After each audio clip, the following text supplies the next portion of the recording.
sur la toiture plate. J'en ai eu pour 16 ou 18 000 euros. J'ai vendu 135. Donc j'ai créé déjà 135 à partir... Sur 18. Avec rien du tout, j'ai déjà créé une belle valeur déjà. Tu vois. Voilà, c'est ta connaissance du marché. Je sais que c'est un quartier où c'est impossible de se garer. Donc ce garage, je sais qu'il vaut bonbon. C'est impossible. Même moi, quand j'allais sur mon chantier, je trouvais pas de place. Je suis quelqu'un qui a quand même besoin de maximiser un maximum les connaissances et les informations. Et la chance que j'ai, c'est que j'ai vu beaucoup de gens se casser la gueule. La chance. Donc, je vois beaucoup de gens faire des erreurs. Donc j'essaie un peu d'accumuler tout ça. Moi, tu me dis, il y a un bien avec plein d'infractions. Alléluia. Voilà, nous, on adore ça. Parce que pour nous, les infractions, c'est rien. Le propriétaire, il sait qu'il est bloqué avec un bien. On lui rend service. Parce que d'une certaine manière, nous, on lui achète le bien, les yeux fermés. Dans ce qu'il dit, c'est que techniquement, au niveau du financement, il n'y a aucun privé qui peut l'acheter. Voilà.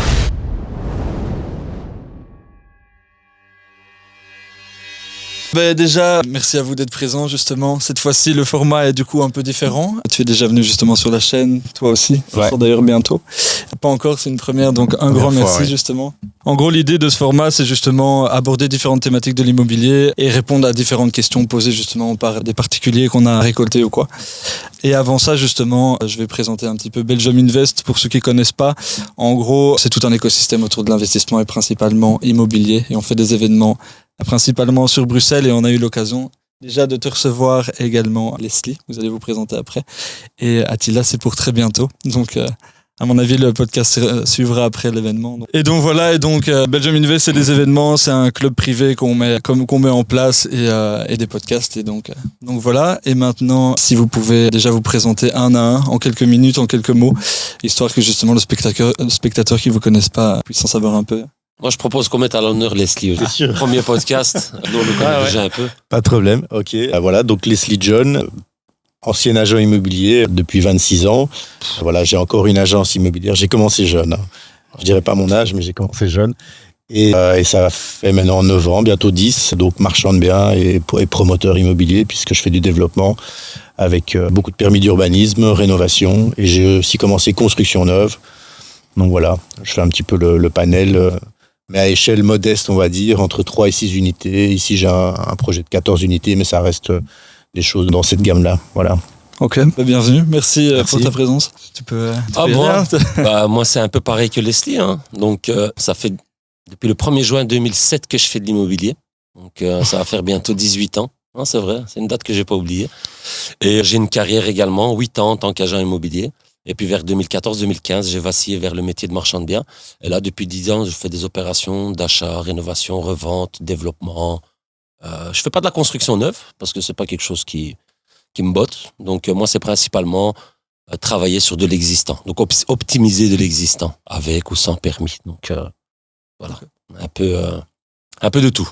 Un peu complémentaire, c'est bien. On a le même parcours. Exactement, on a le même parcours. Ça va être intéressant. Ouais. Comme on en parlait tout à l'heure. Voilà, moi, je trouve que c'est un parcours qui est intéressant pour quelqu'un qui veut faire de l'achat-vente parce que le métier d'agent immobilier va te permettre, dans un premier temps, de maîtriser l'aspect juridique, comprendre les transactions, comprendre l'immobilier, voir aussi les autres faire parce que tu participes des fois, tu travailles avec des marchands de biens pour qui tu apportes des projets, ils les rénovent, ils les revendent, donc tu comprends, tu vois comment on fait une découpe, tu apprends pas mal de choses. Et puis tu as ce bagage juridique qui est très important, qui te sert énormément lorsque tu vacilles vers le métier de marchand de biens ou on va dire expert en achat-revente. C'est très bénéfique et ça peut permettre de réussir des opérations là où d'autres personnes ne pourront peut-être pas exécuter ce que tu as fait. Avant de passer par Bertrand, je voulais juste rebondir. C'est intéressant parce qu'une des questions qui revient beaucoup, c'est les gens qui veulent justement se lancer dans des opérations marchand de biens. Ils se disent toujours, oui, mais c'est quoi, entre guillemets, le parcours classique, par quoi je dois commencer pour avoir le bagage, justement. Toi, tu dis que ce serait peut-être intéressant, justement, pour ceux qui veulent vraiment se lancer, de passer agent immobilier ou... Ça dépend. Maintenant, le métier d'agent immobilier, c'est quand même une formation qui va prendre 3 ans. Hormis s'il veut faire ça au sein d'une agence immobilière sur base de son diplôme, il peut faire directement une formation IPI. Mais voilà, la formation, je trouve sincèrement, qui est donnée à l'EFP, elle est assez complète. Parce qu'une fois que tu sors là, au bout de 3 ans, tu as un bagage théorique qui est assez important. Tu comprends les mécanismes de l'urbanisme, tu comprends comment fonctionne un géomètre, tu comprends comment fonctionnent des superficies, tu comprends comment avoir les aspects juridiques d'une transaction, d'une vente, les aspects urbanistiques, c'est-à-dire savoir quelles sont les superficies minimum dans une unité de logement, quelles sont les obligations à respecter. Et ensuite, bien évidemment, tu vas enrichir cette connaissance toi-même, si tu te nourris d'informations également, accessoirement. L'école n'est pas une garantie de réussite dans la profession. Donc voilà, moi je pense que c'est une bonne base pour démarrer. C'est pas obligatoire parce que marchand de biens, il n'y a pas de réglementation pour avoir accès à la profession. Il suffit de faire une déclaration de profession auprès du bureau des enregistrements à Bruxelles, déposer une caution et ensuite on peut commencer ces opérations. Mais si on a juste de l'argent et que on n'a jamais fait d'opération, on se dit ok, je vais faire une première opération, je vais faire un achat, une revente dans une opération, je sais pas, 7, 800, 900 000 euros. Franchement, il y a beaucoup de risques de se casser les dents. Ouais, je suis tout à fait d'accord avec Attila. C'est pas nécessaire, comme il le dit, mais bon, nous, par la force des choses, on n'avait pas décidé qu'on a fait agent immobilier d'être marchand. On est devenu agent immobilier et au-delà du juridique et du technique, c'est l'expérience sur le terrain. C'est-à-dire qu'on a vendu beaucoup d'appartements, de maisons, on a loué, donc on connaît les baux aussi. Quand tu achètes un immeuble pour la découpe, si tu sais même pas quel est le juridique au niveau des baux, est-ce que je peux mettre les locataires dehors ou pas pour gros travaux, etc., bah, tu peux te retrouver dans des situations où tu achètes un immeuble et tu es bloqué. Et donc cette expérience, bah, elle a grandi au fur et à mesure de faire toutes ces opérations en tant qu'agent immobilier. On a vendu aussi pour des investisseurs, pour des marchands. Moi, j'ai fait aussi de la vente sur plan, qui est tout à fait un autre aspect. Et donc, ça te permet vraiment d'apprendre de A à Z un petit peu toutes les ficelles et le métier du futur promoteur ou marchand de biens. Et bon, cette expérience-là, évidemment, elle s'acquiert avec beaucoup de temps.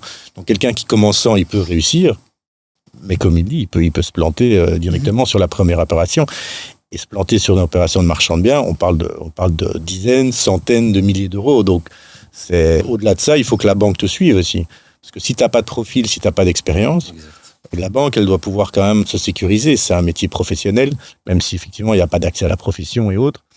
Donc, tout le monde peut le faire. C'est un peu particulier, mais voilà, c'est comme ça.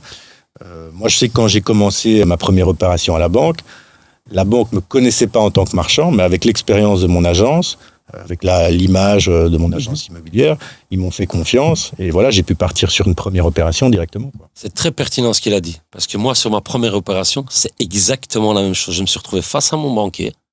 C'était mon premier projet, c'était un achat à 650 000 euros, mais j'avais besoin d'une enveloppe d'1 million, frais plus travaux.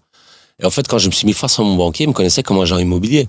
Donc là, j'ai dû faire toute une présentation. Bon, j'ai fait des petits investissements d'achat, location, etc., mais pas de projet de grande envergure. Donc, j'ai dû faire toute une présentation pour montrer que j'ai de l'expérience et j'ai les capacités à mener à bien cette opération. Sans ça, je pense pas qu'il m'aurait financé. Okay. Et je pense que c'est vraiment ça qui a permis à ce banquier de se dire, OK, le mec, il s'y connaît dans ce qu'il fait. C'est vrai que c'est un peu autre chose que juste de la transaction, mais voilà, j'ai confiance en lui et j'avance avec lui. Et du coup, j'ai pu faire ma première opération. Sans ça, j'aurais pas eu le financement. Oui, parce que quand tu t'adresses, quand tu fais des opérations, tu n'es plus le lambda particulier qui va faire un crédit hypothécaire. On ne parle pas de ce genre de crédit. Donc, tu vas normalement dans un service plus business ou real estate pour un certain niveau. Et donc, forcément, c'est des crédits professionnels. Un particulier pourrait appeler un bullet, mais c'est pas un bullet. Ça s'appelle straight loan, Imoflex. Enfin, ça porte plein de noms en fonction de la banque. Et donc, effectivement, en fonction de ton projet, à 100%, c'est 1 million, par exemple. Bah, la banque te demande, aujourd'hui, moi, c'est plus ou moins 30%, 300 000.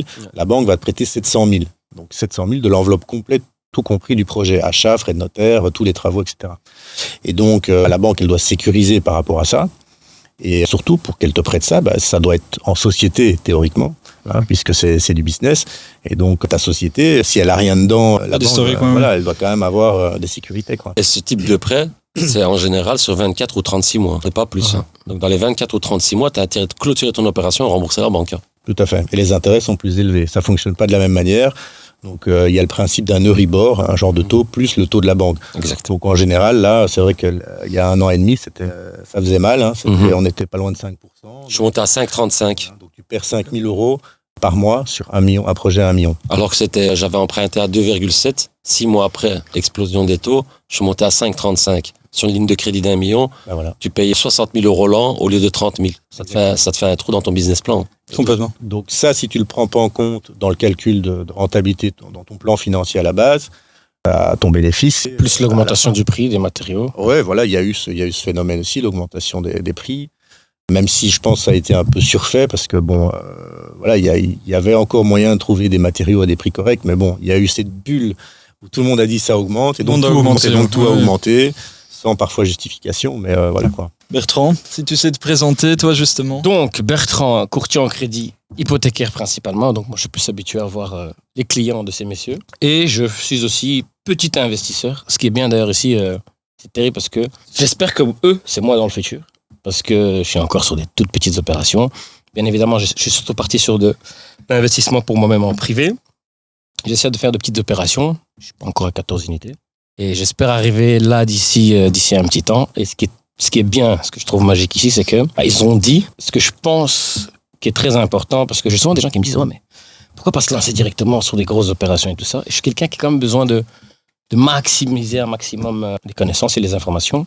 Et la chance que j'ai, c'est que j'ai vu beaucoup de gens se casser la gueule, parce que je fais les crédits. La chance. J'ai eu la chance de voir beaucoup de gens se casser la gueule. Je vois beaucoup de gens faire des erreurs.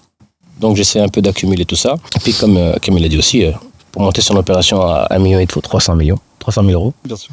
Voilà, donc ça aussi, il faut le préparer. Il faut être bien prêt pour monter ce genre d'opération. Donc oui, courtier en crédit hypothécaire, investisseur sur le côté. Et j'espère, comme on dit, Inch'Allah, d'ici quelques petites années, pouvoir faire des opérations comme ces messieurs ici. Pour l'instant, j'absorbe leurs connaissances. Et on va voir où ça mène. Hein. Non, mais ça, je pense que comme tu es courtier en crédit, tu es plus terre à terre et surtout, tu as l'expérience des gens qui ont qui ont eu des problèmes. Moi, franchement, mon premier dossier, c'était un immeuble à 425 000 euros. Et le dossier complet, c'était, je pense, 630, quelque chose comme ça, parce qu'il y avait les travaux, etc. Et j'ai eu un bénéfice qui était très important par rapport à l'achat. Et donc, je pense que si on veut engendrer des bénéfices, on a tous des rêves, etc. C'est pas forcément parce que le dossier est plus gros qu'on va forcément gagner plus gros. Parce que moi, ce dossier-là, je l'ai bouclé en une période très courte. Bon, il y a eu un permis, mais les travaux ont été très vite et je l'ai bouclé vraiment en une période courte.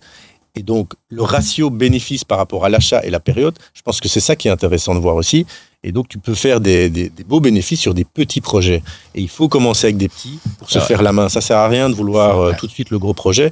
Évidemment, maintenant, si tu me dis, j'ai un immeuble de 1000 mètres carrés, je sais pas moi, à 500-600 000 euros, avenue Louise, bon, bah oui, il faut l'acheter. Mais ce que je veux dire par là, c'est que avec 2-3 unités, on peut déjà démarrer. La banque voit que il tient bien la route.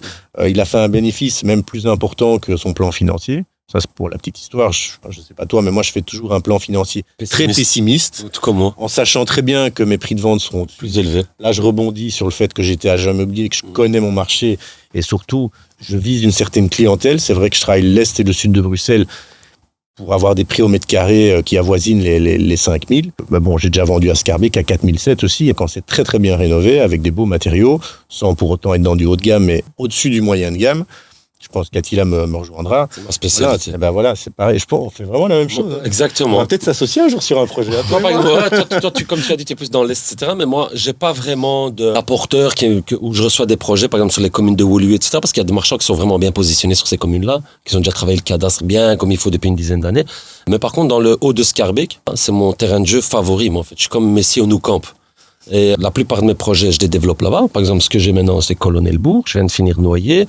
J'ai fait Plaski, tous les immeubles se concentrent. Je viens d'acheter Adolphe Lacomblé numéro 9. Donc la plupart de mes projets se concentrent dans ce quartier-là. Pourquoi ? Parce qu'effectivement, je fais des travaux qui ont quand même une certaine qualité, qui sont un certain standing, et je vends en moyenne entre 4 500 et max 5 000 euros le mètre carré, au fait. Bon, on se rapproche du 5 000 quand les superficies diminuent, donc c'est inversement proportionnel. Donc tu as un studio à 50 mètres carrés, tu vas le vendre à une chambre à 250 000. Mais si ton appart fait 100 mètres carrés à 500 000, c'est un peu plus compliqué, mais 450, 470, tu vas le vendre. Donc tu as une petite variation de 5-10% sur le prix de vente au mètre carré. Donc il vend bien, parce que moi, c'est mes prix aussi sur Uccle. Et Uccle, on sait que normalement, tu plafonnes à 5 000 plus ou moins. Ouais. Mais c'est vrai que si c'est bien rénové, même à Scarbeck, parce que finalement, clientèle d'expat aussi. Exactement. Scarbeck est une des communes les plus belles de Bruxelles. Regarde le parc immobilier, c'est magnifique. Ouais. C'est juste qu'elle a été peut-être moins visée à un certain moment donné, mais je trouve que... Il y a eu un swap sur Scarbeck, on va dire, il y a 3-4 ans. Donc on a comme ça à Bruxelles où chaque fois, il y a des petits moments où c'est la trend, où c'est the place to be, etc. On a eu ça il y a 5-6 ans, c'était principalement Saint-Gilles. Autour de la barrière, etc. On avait tous les bobos, les Français qui se rappliquaient, etc. Et là, maintenant, c'est pas moi qui le dis, c'est vraiment, j'ai lu ça dans des magazines comme le Trends, etc.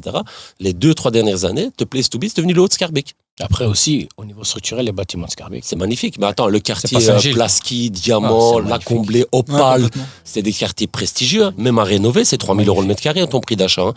Et du coup, quand tu as une bonne opportunité que je me positionne dans ces quartiers-là, avec les travaux que j'apporte, je génère une vraie plus-value. Et comme c'est des quartiers où tu n'as pas vraiment de plafond de verre en termes de prix de vente, tu sais mettre ton prix. Par exemple, rue du Noyer, j'ai vendu, c'était des 85 mètres carrés, plus ou moins, 2 chambres.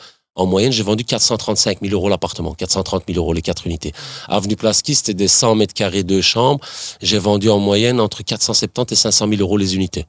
Donc tu vois, ce quartier-là a une réelle cote. Et aujourd'hui, les bâtiments que j'achète, je me concentre là où je connais le marché, au fait. Demain, tu me proposes un bâtiment, je sais pas moi, enfin, où les Tout prix, mais dépendra de l'opportunité. et puis- et voilà, il y a certains quartiers où peut-être si je connais un peu moins, Saint-Gilles, par exemple, c'est une commune, je vais pas m'aventurer. Mais il y a des marchands qui, c'est leur terrain de prédilection. Donc si j'ai un produit, on me propose une bonne affaire là, je le bloque peut-être l'opportunité, je fais une passe décisive à un marchand, je prends une petite commission au passage, mais après il fait son deal parce que je sais que c'est son quartier, il aime bien travailler là-bas. On a tous des quartiers Ouais. de prédilection. Hein. Ouais, c'est ça. Moi, c'est juste. Ouais, Je connais pas tout à beaucoup de fait. marchands qui font tout Bruxelles. Je crois qu'au début, quand tu commences, tu as envie, tu te dis, ouais, tu sais quoi, n'importe où, je m'en La fous. première Du opération. moment que j'ai le bon prix, la bonne opération, je vais m'y faire. Mais en fait, au fur et à mesure des opérations, tu vas commencer à te spécialiser dans certains quartiers. Tu vas connaître vraiment bien ce quartier, tu vois, ou 2-3 communes, on va dire 3-4 communes. Et ensuite, moi, c'est ce que je fais. Je reste sur ces 3-4 communes-là. Après aussi, au J'ai niveau pas besoin de changer, en fait. administratif, C'est plus facile c'est aussi. plus facile de demander Exactement, c'est que tu fais des bons produits. tu vois. Au niveau architecte, tu sais qui c'est. Au niveau communal, tu sais à qui tu dois parler. Au niveau des règles, quand tu m'expliquais ton dernier projet, j'ai compris que tu maîtrisais la zone. Point barre. C'est pour ça que tu es un peu sûr de te lancer dans ce projet. Tu sais que tu vas y arriver. Ouais, exact. Et puis voilà, Leslie, c'est aussi, on est aussi gagnant à l'achat quand on fait une opération d'achat-vente. Et ce qui, je le Dès le rejoins départ. parfaitement, peu importe le nombre d'unités, c'est pas ça qui est important. C'est que sur 4 unités, je te donne un exemple, j'avais fait un projet Stuken 138 il y a, juste après à la sortie du Covid. 5 garages, 4 appartements, une toiture plate sur lequel j'ai sorti un permis pour créer 2 penthouses. Cet immeuble, je l'ai acheté, j'ai acheté déjà. 545 000 euros, je pense. Tout fini, je crois, je sais plus, à 750 ou un truc ça. En tout cas, la seule chose que je sais que je me rappelle encore, sur ce projet-là, donc sur un projet, une enveloppe globale, on va dire de 800 000, où tu mets 250 000 sur la table, j'ai sorti 400 000 euros de plus-value. Sur combien de temps? Ah, ça a été vite, sur un an, c'était bouclé. J'avais rénové les apparts, j'en ai vendu 2 cascos, 2 après rénovation. Les 5 garages, j'ai changé juste les portes de garage, j'ai mis des automatiques, j'ai peint en blanc, j'ai vendu entre 35 et 40 000 euros le box. Toiture plate, j'ai sorti le permis, ça a été très vite à Evert, j'ai vendu le toit à 135 000 euros. Donc j'ai créé de l'argent à partir de rien en fait. C'était une toiture plate. J'ai vendu ça à un entrepreneur qui lui a construit les 2 penthouses et lui les a revendus. Mais ça, c'est grâce à son expérience aussi. Ouais. On ne peut pas arriver sur le marché comme ça. Déjà, il faut avoir le bon contact, il faut avoir le dossier, il faut l'acheter à un bon prix. Attention, un bon prix, c'est pas un prix qui est dévalué pour le propriétaire. C'est le prix parce que, compte tenu de l'état, compte tenu de la vétusté ou des choses que nous, on va améliorer. La plus-value, on le fait souvent dans un permis d'urbanisme, comme Attila a fait. Et donc, c'est vrai que 400 000 euros, ça paraît beaucoup d'argent. Mais derrière, il y a toute la connaissance, il y a le travail, Il y a le risque aussi, il y a l'expertise et il y a le risque. Parce que ça peut être 400 000 euros, mais ça peut être aussi 100 ou 150 000 euros de perte. Donc, je veux dire, il faut... Les 400 000, si je peux me permettre, ils sont pas dans le bien qu'il a acheté 500 ou qu'il a coûté 750. C'est parce que moi, ce que j'ai compris, en fait, 2 choses, c'est que des personnes comme vous deux, déjà une première chose, vous ne voyez pas ce que les gens voient. C'est-à-dire, quand tu te positionnes devant ce bâtiment... On voit ce que eux ne voient pas. Voilà. Les 400 000 sont dans... Tu l'as fait en néerlandais. Voilà. Voilà, j'ai inversé. Ça veut dire que quand Attila arrive devant ce bâtiment, il coûte 500. On va dire que quelqu'un d'autre va arriver, peut-être moi je vais arriver, je vais dire 500 c'est beaucoup quand même. En mètre carré, c'est 3000. Non. Je vais jamais trouver de plus-value parce que je vois que la découpe qui est là-dedans. J'ai un ré, j'ai un premier, et puis je suis pas gagnant. Toi, tu vois permis, Réos, 2 penthouses. Au pire, je vais en vide casco. Je m'y retrouve vite. Donc, c'est ce que toi, tu as vu qui fait que tu gagnes les 400 000.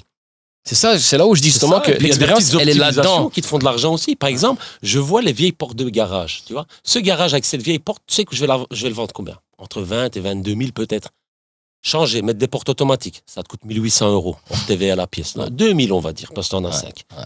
Une peinture blanche à l'intérieur, mettre une lumière et un petit point d'eau. 35, 40. J'ai vendu 37, 38, 40. Ouais. 5 garages. Là, déjà, tu crées 15 000 fois 5. Tu crées déjà 75 000 de valeur. Ouais. Mon permis qui m'a coûté 17-18 000 euros avec l'architecte pour au-dessus, sur la toiture plate, j'en ai eu pour 16 ou 18 000 euros, je pense. J'ai vendu 135. Donc, j'ai créé déjà 135 et 75 à partir... Sur 18. Et j'ai encore les autres 4 appartements, là où tu les optimises avec tes travaux. Mais avec rien du tout, j'ai déjà créé une belle valeur déjà, tu vois. Tout à fait. Et au fait, voilà, c'est ta connaissance du marché. Je sais que c'est un quartier où c'est impossible de se garer. Tu vois. Donc, ce garage, je sais qu'il vaut bonbon. C'est impossible. Même moi, quand j'allais sur mon chantier, je trouvais pas de place. Ouais. Tu vois? Ouais, complètement. Ouais. Du coup, tu te dis, voilà, là, je sais qu'il y a un coup à jouer. Après, quand tu as le confort de te dire, OK, j'ai pris un straight loan sur 24 ou 36 mois sur ce projet, qu'au bout de 12 mois, tu as déjà fini tes travaux, tu as déjà signé 2-3 compromis, tu sais prendre le temps de te dire, tu sais quoi, pour le box, j'attends. Il y en a qui disent, c'est trop cher. Mais j'attends. Parce que dans le quartier, je suis sûr qu'il y a un propriétaire, il en a marre en hiver d'aller garer sa voiture à 350 mètres et rentrer chez lui, se geler les couilles, parce qu'il n'a pas de garage à côté de chez lui. Lui, il va mettre 40 000 euros pour son garage. Parce qu'il va payer son confort. Non, tout à fait. Je pense que c'est bien vu. C'est l'analyse, quoi. Et cette analyse, elle va très vite. Normalement, quelqu'un comme nous, on va dire, c'est-à-dire, c'est un marchand plus, parce que pour rappeler le marchand de biens de manière plus simpliste, c'est juste de l'achat-revente. Normalement, il achète un immeuble, reconnu ou pas, souvent plutôt reconnu, ou alors il fait une reconnaissance du nombre de logements, et il vend les logements qui sont là, qui existent déjà. Il fait normalement pas vraiment de permis ou pas vraiment de travaux, un petit peu d'amélioration. Quand je dis marchand plus ou entre promoteurs presque, c'est le développement, c'est-à-dire le moindre mètre carré. On revient à ce qu'on dit, on visualise, OK, ici il y a l'espace dans le vide, c'est Matrix, une future réhausse, et nous on voit directement la réhausse, et on voit les optimisations à gauche à droite. Le moindre mètre carré, à 4 000 euros le mètre carré, il doit être vendu. Okay, donc à part les caves, qui encore, elles sont vendues aussi, mais je veux dire, à part les communs, on va dire, les espaces communs qu'il faut réduire au strict minimum, qu'ils soient corrects, habitables, etc., nous, ça doit être productif, quoi. Et c'est comme ça qu'on tire aussi du bénéfice. Comme vous le dites, vous l'avez dit tous les deux, c'est optimisation. C'est vrai que c'est ça qui fait votre force. C'est vous allez visualiser le bien et regarder justement toutes les possibilités. Vous allez vraiment tout analyser. Et c'est ça qui fait la différence, comme tu le disais, c'est que par exemple, une personne un peu plus, on va dire, un peu moins développée, moins évoluée dans le domaine, va prendre le même bien que vous et va se dire, je vais peut-être en tirer 50 ou 100 000 de plus-value, que vous allez dire, mais moi, je te prends exactement le même et je vais pouvoir faire 3 fois plus. Ouais, tu sais. C'est ça qui fait la différence. Et alors, faut pas oublier une chose, ceux qui commencent, etc., tu sais, quand on parle de plus-value, 50, 100 000, peu importe le prix, si tu fais un peu des travaux, quoi. Même si tu fais pas de travaux, tu achètes. Tu attends 4 mois pour passer ton acte. Parce que même si tu veux aller vite, à moins que le vendeur est prêt, ça met 2, 3, 4 mois. Tu achètes, tu reçois les clés. Si tu as de la chance, il n'y a pas de locataire. Si tu n'as pas de chance, il y a des locataires. Il faut tous les mettre dehors. En général, c'est 6 mois de préavis. Tu es déjà quasi à 10 mois. Même si tu veux faire juste les communs, et tu dis je vais vendre les unités Casco, que les acheteurs rénovent eux-mêmes. Tu fais une vraie opération marchande. Ouais, voilà. Pas trop de travaux, rien. Tu fais une découpe, tu dis je vais vendre. Et leur crédit, c'est encore 4 mois. Il faut vendre. Attends, il faut vendre. 4 mois. Attends, 1 ou 2 mois. Il faut passer les actes à 18 mois. Donc, tu as fait 100 000 de plus-value. Mais n'oublie pas que pendant 18 mois, tu dois te verser un salaire pour vivre aussi. Tu comprends ce que je veux dire? On dit c'est 100 000, mais c'est 100 000 sur 1 an et demi, au fait, tu vois? Donc, c'est pour ça qu'il faut, au plus tu trouves des opérations rentables, où tu les multiplies, c'est là que vraiment tu génères beaucoup de liquidités et qui te permettent de passer next step, au fait, tu vois? Mais si tu fais juste une première opération comme ça, il faut bien calculer ces délais. Parce que si tu quittes ton travail à 3 000, 3 500 de salaire par mois, tu dis je vais faire ça, mais je vais gagner 100 000 sur 6 meubles, mais ces 100 000, c'est divisé par 18, Ouais, donc au final, tu étais peut-être mieux de rester dans ton job et travailler 7 heures et rentrer chez toi et ton téléphone, il sonne pas. Et encore, c'est 100 000 finalisés, mais tu peux quand même jouer le risque. T'as encore des taxes. C'est société, 25%, plus-value, t'as pas versé ton salaire, t'as pas payé l'ONSS encore. Et pour rebondir là-dessus, c'est pour ça que quand on parlait de petites opérations, grosses opérations aussi, ce que moi j'ai remarqué, il y a énormément de marchands qui bradent à la fin parce qu'ils tombent dans ce stress. Ce qui veut dire qu'ils partent sur des opérations avec un plan financier. Finalement, ils vendent à des personnes moins chères que ce qu'ils pensaient parce qu'ils sont dans l'urgence. Ils doivent vite liquider. Et finalement, en fait, l'opération que eux ils pensaient faire et le bénéfice qu'ils pensaient avoir, il n'a rien à voir avec le plan financier qui était au départ. Et moi, je me rends compte, donc, parce que je suis un peu de l'autre côté aussi, qu'il y a beaucoup plus de personnes qui font des opérations marchandes, qui galèrent, que des personnes qui font des opérations comme vous. Et c'est pour ça même que je lui ai posé la question quand il a dit 400 000, je lui ai dit sur quel délai? Mais tu sais, Leslie, ce qu'il a dit au début aussi est très intéressant. Moi, je fais comme lui. Mes business plans sont très pessimistes. J'augmente mes coûts des travaux, j'ai diminué mon prix de vente. Tout à fait. Et je présente le dossier comme ça à la banque. Parce qu'après, une fois que je démarre l'opération, c'est à moi d'optimiser mes coûts de travaux. Si j'ai une enveloppe travaux j'ai droit à un tirage de 300 000 et que j'ai tiré que 200 000, tant mieux, j'ai 100 000 en moins. J'ai optimisé. Mais par contre, je me couvre. Je me dis, tu sais quoi, je sais que ça vaut 200 000 ce que je vais faire. Mais si je mets 200 000 dans mon plan financier et que j'ai un surcoût en travaux, là, tu dois sortir des liquidités de ta poche, en fait. Ça s'appelle un cost overrun. C'est toi qui dois mettre tout le supplément de ce qui n'est pas dans ton enveloppe travaux. Tu peux plus retoquer à la banque demander un excédent. Ils vont pas te financer, en fait. Tu vois. Et du coup, c'est mieux de voir large en termes de travaux, voir bas en termes de prix de vente. Et déjà, franchement, juste en respectant ces 2 lignes d'obligation, tu risques de, normalement, tu risques pas de te casser la gueule. Voilà, Combien de pourcents? Pour Plus ou moins. De diminution La marge et d'erreur. d'augmentation, ouais. la marge d'erreur. Que Moi, tu sur te les fixes. prix de vente, je mets 10%. Sur les travaux, je mets 25%, 30%. Je préfère avoir une sécurité parce qu'il me dit, écoute, voilà, pour ce projet-là, on va prendre par exemple Colonel Bourg, où je suis occupé en cours. Je vais le faire en 2 phases. J'ai demandé un financement pour l'achat et durant la période de permis. Donc, je suis prix d'achat, tout compris, architecte, je suis à 1 million, plus ou moins. C'est toujours 1 million, moi. C'est bizarre, hein, c'est toujours des chiffres. Allez, j'arrondis, c'est 940, plus l'architecte, je vais être à 1 million. Pour le développement. Pour la phase travaux, j'ai prévu une enveloppe travaux de 600 000. Quand bien même, je me dis à 450, 475, je pourrais finir. Mais comme c'est gros et il y a des trucs structurels, je suis pas à l'abri d'une surprise, tu vois. Les prix de vente, je sais que je vais les vendre entre 450 et 500. C'est des 110 mètres carrés, 2 chambres. Je vais le faire ça ultra luxueux, pas de vis-à-vis, ouais, top. Tu vois. Mais dans mon plan financier, je calcule les ventes à 425. Tu vois. Comme ça, j'ai une certaine sécurité. 50, je sais que j'ai 600 000 par appartement, j'ai 600 000 de tirage à la banque. J'ai mis, tu vois, j'ai prévu 150 000 en plus de tirage. Il faut toujours avoir des garde-fous. Ouais. Nous-mêmes se mettre des garde-fous en sachant très bien que sur la plupart des opérations, ça fonctionne. Mais à un moment donné, on sait qu'on va avoir un couac. On le sait parce que c'est un métier à risque. Et je veux dire, les gens doivent, les gens qui ne font pas ce métier, qui ont envie de le faire, ils doivent le savoir. C'est un métier à risque. Et quand il y a des risques, ça peut faire mal. Je prends un petit exemple ici. Justement, je te parlais d'Ascarbeck, le dossier Xlex. Donc là, j'ai plus de 500 mètres carrés à rénover. Et donc, automatiquement, comme j'ai eu de la démolition en intérieur d'îlot, donc je prends une société spécialisée en démolition pour ça. Coordinateur sécurité chantier. Voilà, il y a toute une série d'intervenants et de coûts qui se rajoutent. Et ici, la société de démolition m'a dit, comme il y a plus de 500 mètres carrés et comme ceci, plusieurs critères qui sont réunis, il me faut un rapport amiante.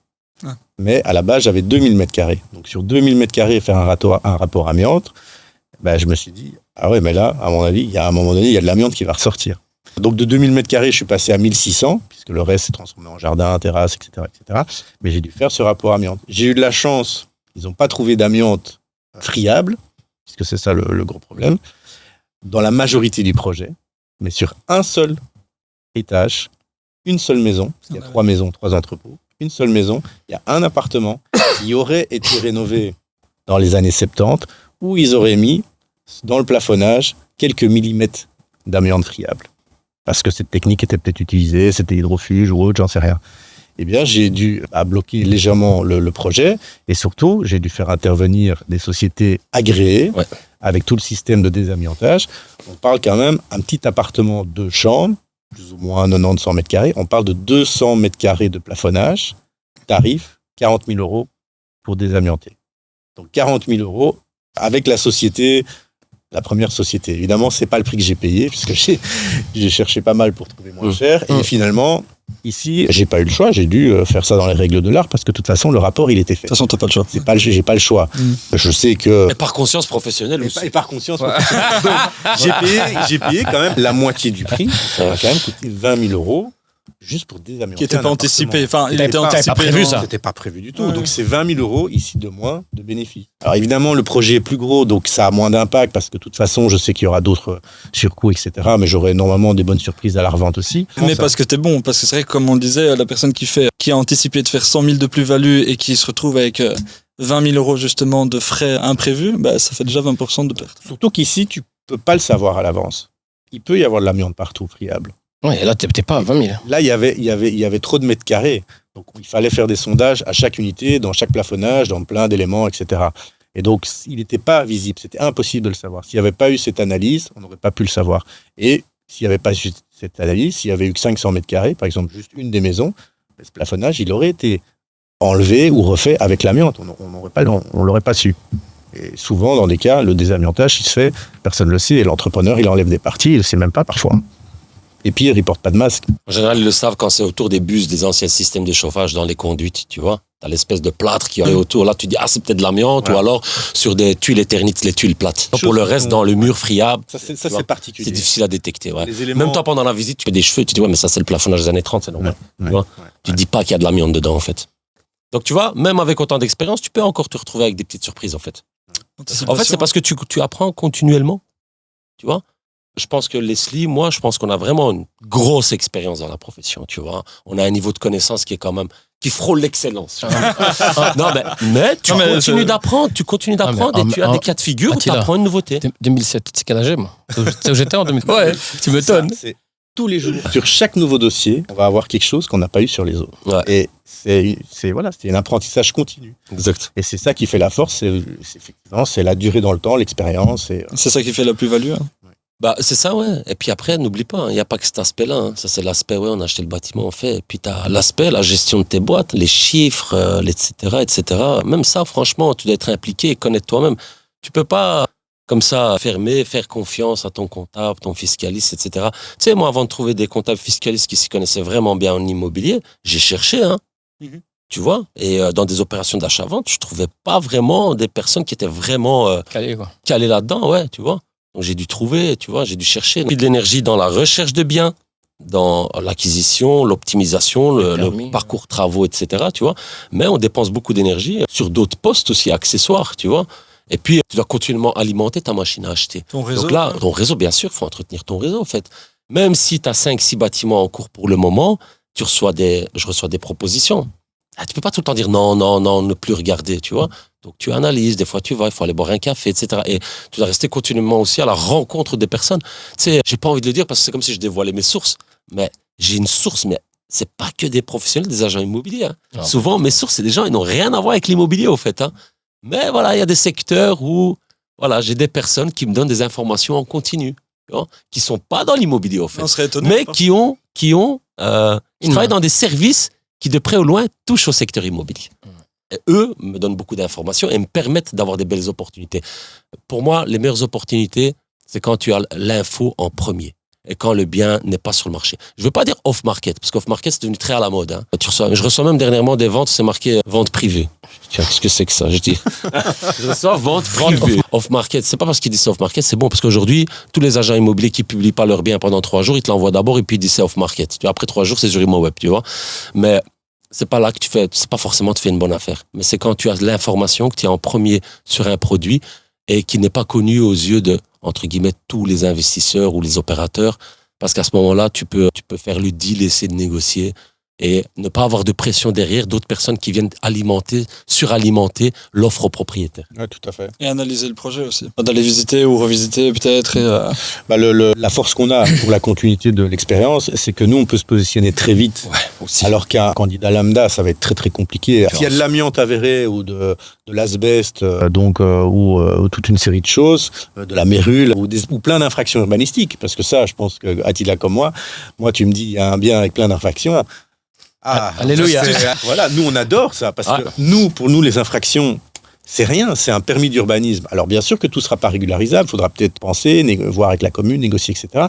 Mais nous c'est là où on va pouvoir faire une plus-value, c'est que puisqu'il y a plein d'infractions, nous on va l'acheter à un prix en conséquence de l'État. Bien sûr. Et le propriétaire il sait qu'il est bloqué avec un bien, parce que c'est trop compliqué, personne va lui acheter, même un particulier. Et nous à un moment donné on va dire ok, même si le bien on n'était peut-être pas toujours les premiers, ou pas off-market ou autre, on pourra se positionner sur un bien, et encore un bien qui est resté sur le marché et qui baisse de prix, qui passe d'une agence à l'autre aussi, comme on connaît, à un moment donné, on pourra être plus agressif sur le prix, parce que le propriétaire, il en a ras-le-bol, et personne ne veut lui acheter. On lui rend service, parce que d'une certaine manière, nous, on lui achète le bien, les yeux fermés. Les PEB, les trucs, les machins, on n'a rien besoin. Ça nous sert à rien. Nous, on veut juste acheter le bien. Voilà. On n'a pas besoin de fioriture. Le pire dans ce qu'il dit, c'est que techniquement, au niveau du financement, il n'y a aucun privé qui peut l'acheter. Voilà. C'est bien qu'il intervienne pour l'expliquer. Je ne sais pas si tu comprends le truc. Ça veut dire que le vendeur, il est là, il vend son truc, classique Bruxelles, immeuble unifamilial découpé en 6 unités. Qui n'est pas en ordre. Tu peux ramener 200 civils. Ouais. Personne ne va l'acheter. La banque va passer. Parce qu'il n'y a aucune banque qui va se positionner. Lui, comme il sait qu'il a son straight loan, je sais pas, 1 million sur 24 mois, il s'en fiche. Ce que lui, il va vendre, ça n'a rien à voir avec la situation actuelle. Donc, dis-toi que le vendeur, il a déjà, par rapport à toute la population qui peut lui acheter, il n'y a plus personne. Il reste que les 2 personnes qui vont se présenter. Exactement. Ils lui disent, Je m'en fous de tes documents. Oui, mais monsieur, attention, on m'a dit qu'il y avait une infraction. Je m'en fiche, voici ce que je te donne et demain matin. Souvent, la phrase du vendeur, c'est « Oui, mais j'ai parlé à la commune, ils m'ont dit que c'est régularisable. Ouais. » Je me fais le alors. Je t'achète Voilà. après que tu l'as fait. Ça, Fais-le. je dois pas le faire. Mais non, mais les gens ne savent pas non plus une chose. C'est que peu importe que ce soit régularisable ou pas, tu sais, quand tu as cette même maison unifamiliale, on va dire que c'est souvent 3 unités. Ils l'ont fait en 3 maisons bruxelloises, 3 unités de logement. Type. Quand le propriétaire va introduire sa demande pour la régularisation, parce que il a 3 appartements dedans, même qu'il les a bien rénovés, etc. Et c'est en infraction comme ça. Et la régularisation, tu sais tout ce que ça va engendrer. Des travaux monstres. Parce que premièrement, tu devrais respecter toutes les normes SIAMU, pompiers. Ok. Deuxièmement, il y a les normes PEB. Donc ils vont pas te dire, ah oui, ok, ça va, on vous régularise, les plans c'est bien, ben voilà, ces 3 ils sont reconnus. Ah non, hein, tu as toutes les normes PEB, comme je t'ai dit, les normes SIAMU.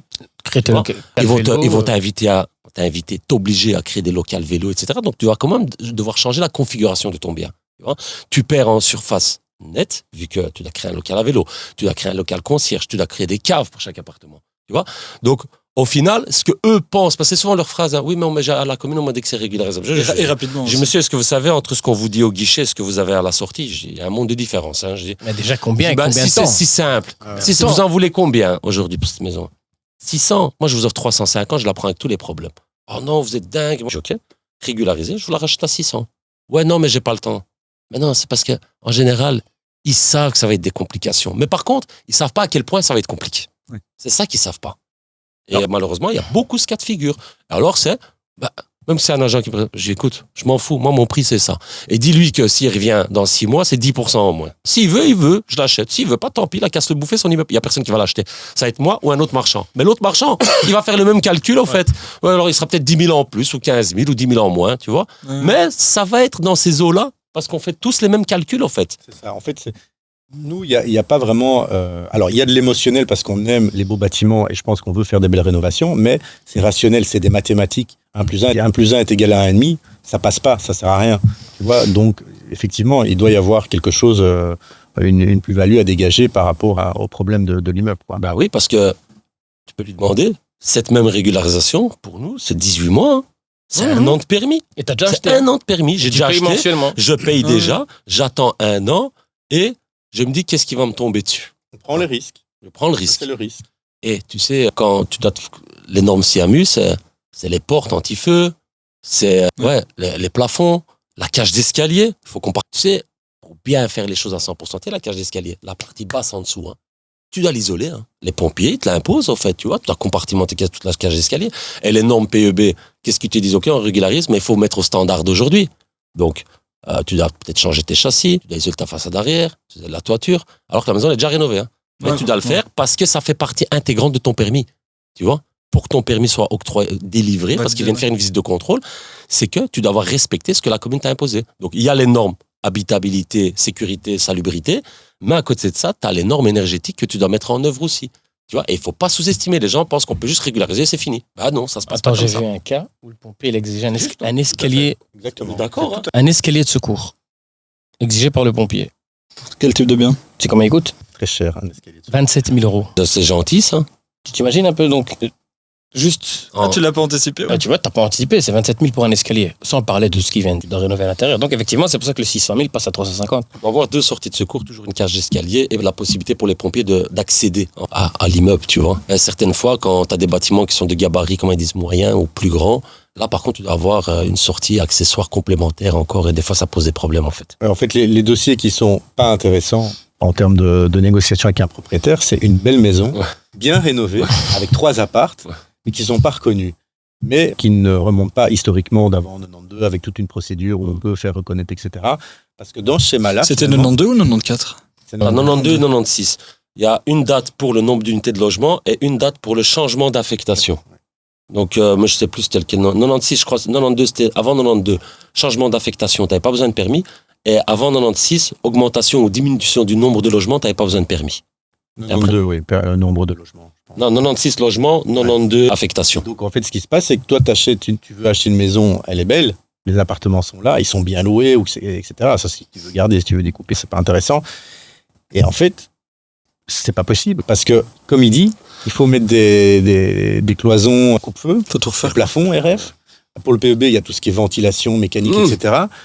Il faut tout redémonter. Donc en fait, ce qui est intéressant, c'est d'acheter une maison qui est en très mauvais état. Si tu l'achètes en bon état, c'est parfois pas réalisable. Les propriétaires, il ne sait pas régulariser. Parce que s'il fait un permis, il va devoir changer énormément de choses. Et donc ses travaux sont perdus. Et comme il a rénové entre-temps, il a déjà mis de l'argent supplémentaire. Et au final, sa perte, elle est encore plus importante. Mais 96, si tu arrives à prouver justement qu'il y a eu un changement de nombre d'unités et ainsi de suite, si tu arrives à le prouver, normalement, c'est régularisé, c'est ça? Alors avant, c'était plus facile. Ouais. Aujourd'hui, il y a quand même des petites étapes en plus. Voilà, les communes, elles veulent... Parce que c'est vrai que dans la ligne du temps de la modification des permis d'urbanisme, etc., il y a des dates, vraiment toute une série de dates charnières. Si tu peux prouver qu'avant cette date-là, ces modifications, ces transformations ont été réalisées, alors, comme à l'époque, il ne fallait pas de permis, c'est accepté. Okay, mais il faut encore prouver, et parfois, il y a des choses qui ne sont pas